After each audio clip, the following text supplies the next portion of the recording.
Hello students, कैसे हैं आप सब लोग। उम्मीद करती हूँ आप सब लोग बढ़िया होंगे और अच्छे से पढ़ाई कर रहे होंगे। आज हम शुरू करने जा रहे हैं 6वीं क्लास का विज्ञान का चैप्टर फर्स्ट, जिसका नाम है भोजन यह कहाँ से आता है। अब जैसे ही हम ये शब्द सुनते हैं भोजन, तो हमारे माइंड में भोजन की अलग अलग तरीके की इमेजेस बनती हैं। जैसे कि अगर किसी को मीठा पसंद है तो उसके माइंड में बनेगी कुछ मीठी चीज़ें, जैसे कि हो गई आपकी रसगुल्ला, गुलाब जामुन। और अगर किसी को अगर नमकीन चीज़ें पसंद हैं तो, या किसी को स्पाइसी फूड पसंद होता है, तो उसके जो माइंड में है भोजन का नाम लेके ही एकदम इमेजेस बनती हैं भोजन की। जैसे किसी को फास्ट फूड पसंद है तो उसके मन में चाउमीन, मोमोज़, पिज़्ज़ा, बर्गर, अलग अलग तरीके की उसकी इमेजेस बनती हैं। एंड मुझे लगता है इतना सब सुनने के बाद आपके मुँह में तो पानी आ ही गया होगा। तो जो हम ये फूड लेते हैं उसका सोर्स क्या है, और जो फूड है वो हमारे इंडियन कल्चर में महत्व भी काफ़ी रखता है। और जो हम एक दिन में 3 टाइप की मील्स तो लेते ही लेते हैं। ब्रेकफास्ट लेते हैं मॉर्निंग में, लंच आफ्टरनून में लेते हैं, और डिनर ले लेते हैं नाइट में।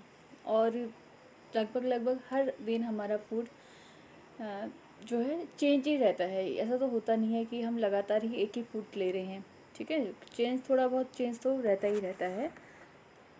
और अगर हम किसी के घर भी जाते हैं तो कुछ ना कुछ हम फ्रूट ले लिया या स्वीट्स ले लिए, कुछ ना कुछ लेकर जाने ही हम सोचते हैं कि किसी के घर जाएं तो भोजन कुछ लेकर ही जाएं खाने का। और अगर बर्थडे होता है या किसी की शादी वगैरह होती है तो उसमें भी हम पार्टी देते हैं, तो उसमें भी हम खाना रहता ही रहता है, शुरुआत से लेकर एंड तक किसी ना किसी चीज़ में, ठीक है। तो मतलब जो फूड है, फूड की वैल्यू हमारी जो जीवन है उसमें बहुत ज़्यादा है। एक आप ये कह सकते हैं कि वो जो हमारी जो लाइफ है, हमारा जो जीवन है, उसका एक बहुत अहम ज़रूरी हिस्सा है वो, ठीक है। तो ये तो बात होगी कि इम्पोर्टेंस ऑफ भोजन की महत्वता की बात हो गई, ठीक है, इतनी ही बात। अब भोजन ज़रूरी क्यों है हमारे लिए, ठीक है, ये बात भी तो होनी चाहिए ना कि भोजन ज़रूरी क्यों है, भोजन ले क्यों रहे हैं हम लोग। कहाँ से आता है वो तो बात की बात होगी, पहले ले क्यों रहे हैं हम भोजन। तो भोजन क्यों लेते हैं, भोजन क्या करता है, हमको ताकत देता है, हमको एनर्जी देता है। क्या होता है, वो हमारी बॉडी के लिए एक टाइप से ईंधन का काम करता है। जैसे एक गाड़ी होती है, गाड़ी ईंधन के बिना, फ्यूल के बिना नहीं चल पाती है, वैसे ही हमारी बॉडी जो है भोजन के बिना, भोजन एक ईंधन के रूप में काम करता है, उसके बिना कुछ कार्य हम नहीं कर सकते, हमारी बॉडी डाउन हो जाएगी, कुछ काम करने की ताकत नहीं होगी। तो वो ताकत हमें कहाँ से मिलती है, वो ताकत मिलती है भोजन से, ठीक है। और जैसे हमने चलते हैं या हम कुछ एक्सरसाइज करते हैं, कुछ भी काम कर रहे हैं, हम लिख रहे हैं, पढ़ रहे हैं, उन सब चीज़ों में एनर्जी लगती ही लगती है। तो वो सारी एनर्जी आती है हमारी भोजन से। और भोजन जो है वो हमको हेल्प करता है, जो इन्फेक्शन वगैरह हो जाते हैं या कभी कोई बीमारी लग जाती है, उससे भी हमको प्रोटेक्ट करने में काम आता है वो। और आपको ये भी पता होगा कि हमारी जो कंट्री है, ठीक है, हमारी जो कंट्री है उसमें डिफरेंट स्टेट्स हैं, और हर स्टेट का अपना अपना अलग ट्रेडिशनल फूड तो है ही, जो उसको बाकी स्टेट से क्या बनाता है, यूनिक बनाता है।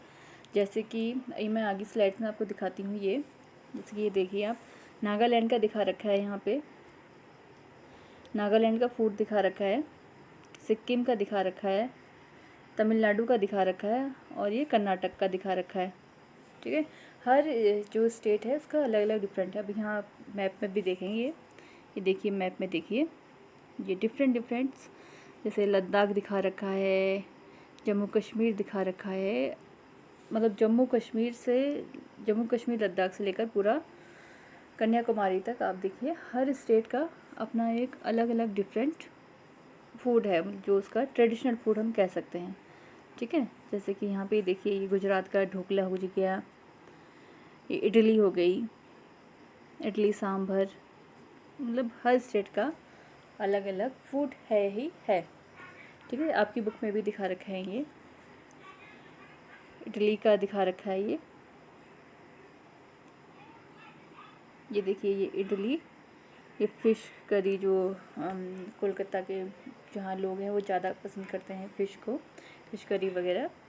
ठीक है, तो ये सारी बातें तो हो गई कि फ़ूड के बारे में इतना सब हमने जान लिया कि फ़ूड की महत्वता क्यों है, फ़ूड हमारे लिए ज़रूरी क्यों है। ठीक है, तो अब शुरू करते हैं, हम चैप्टर ही स्टार्ट करते हैं आगे से पढ़ने से। तो आज आपने अपने घर में क्या खाया था, पता लगाइए कि आपके दोस्त ने आज क्या खाया था। क्या आपने कल और आज एक ही प्रकार का आहार लिया था? क्या यह सत्य है कि अलग अलग समय में हम भिन्न भिन्न प्रकार का आहार लेते हैं? तो जाहिर सी बात है कि हम अलग अलग समय पे अलग अलग टाइम लेते हैं आहार। जैसे मैंने आपको पहले बता दिया था कि सुबह नाश्ता लेते हैं हम, दिन में लंच लेते हैं और रात में डिनर लेते हैं।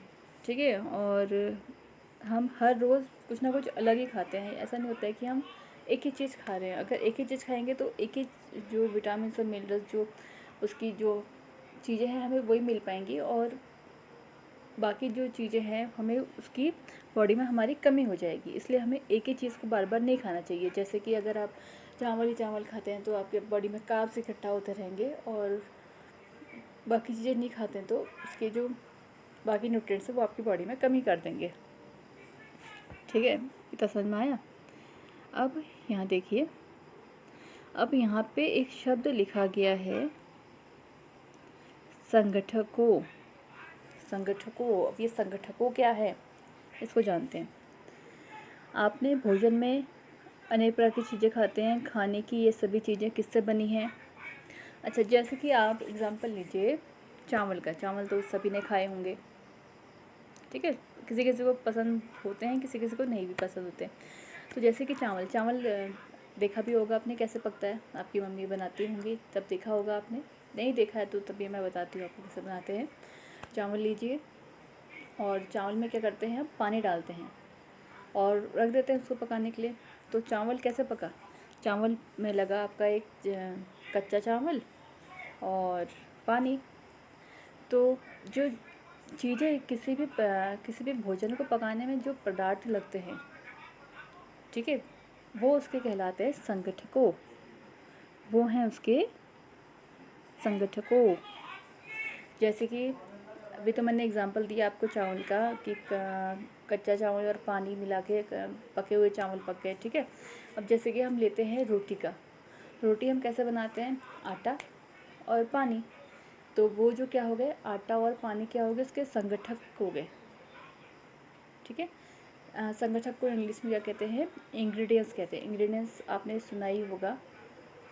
ठीक है, जो फूड वगैरह के जो चैनल होते हैं या कभी न्यूज़पेपर में अगर कोई रेसिपी देते हैं तो उसमें लिखा होता है कि इस रेसिपी के बनाने के इंग्रेडिएंट्स क्या हैं। इंग्रेडिएंट्स क्या हैं?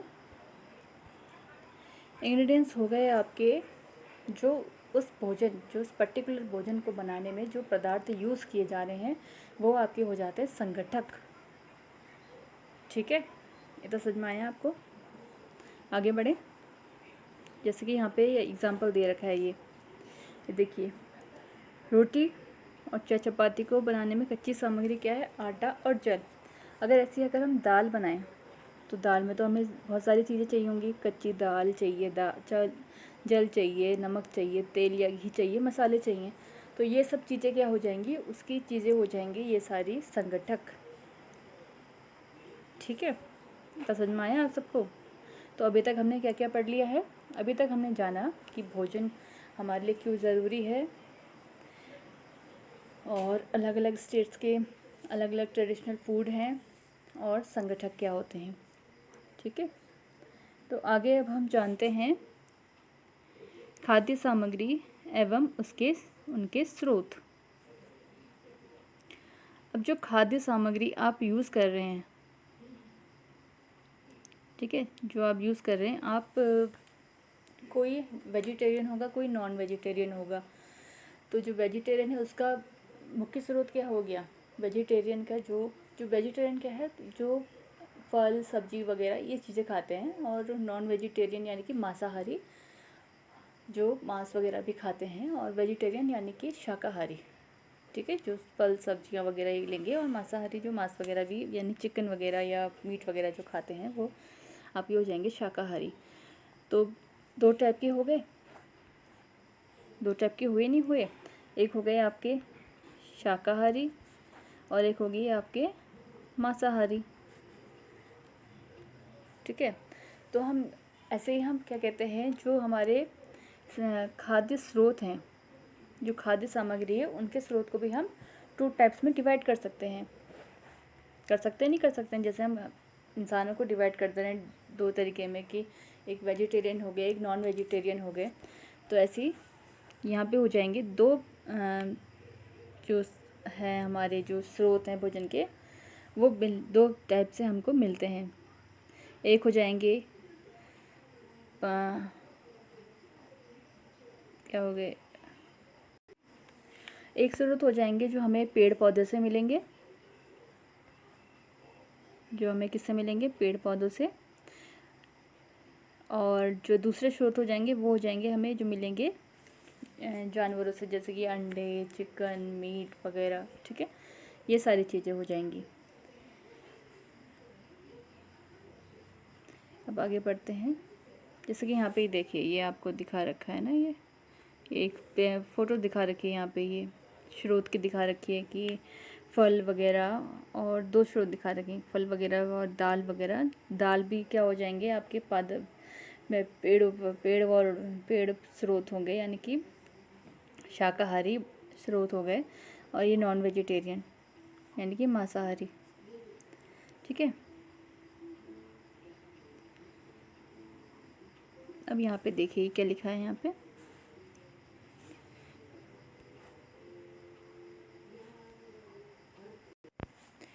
तो क्या हो गए, एक हो गए आपके जो पौधे से मिल रहे हैं, और जो दूसरे हैं वो आपके मिल रहे हैं जानवर उत्पाद, यानी कि जो मिल रहे हैं आपको जानवरों से, जैसे कि हो जाएंगे आपके गाय बकरी वगैरह से आपको जो या भैंस से जो दूध मिल रहा है, दूध से हम विभिन्न सामग्री बना सकते हैं, मक्खन, घी वगैरह, वो सब भी जानवर उत्पाद में ही आएंगे, क्योंकि मेन चीज़ क्या है, दूध है। दूध हमें मिल रहा है किससे, गाय बकरी भैंस से। ठीक है, और पादप उत्पाद हो गए अन्न, सब्जी, फल, जो हमें किससे मिल रहे हैं, पौधों से मिल रहे हैं। ठीक है, तो स्टूडेंट्स अब हम जो हमारा नेक्स्ट वीडियो होगा उसमें हम जानेंगे पौधे के रूप में पौधों के भाग और जंतु उत्पाद, कि जो हम पौधे होते हैं, पौधों के कौन सा भाग है, कौन से ऐसे भाग है जो हम यूज़ करते हैं अपने भोजन में, और जंतु के कौन से ऐसे उत्पाद हैं जो उसको हम यूज़ करते हैं अपने भोजन में। ठीक है, तो आज के लिए इतना ही। अब पढ़ते रहिए और मस्त रहिए।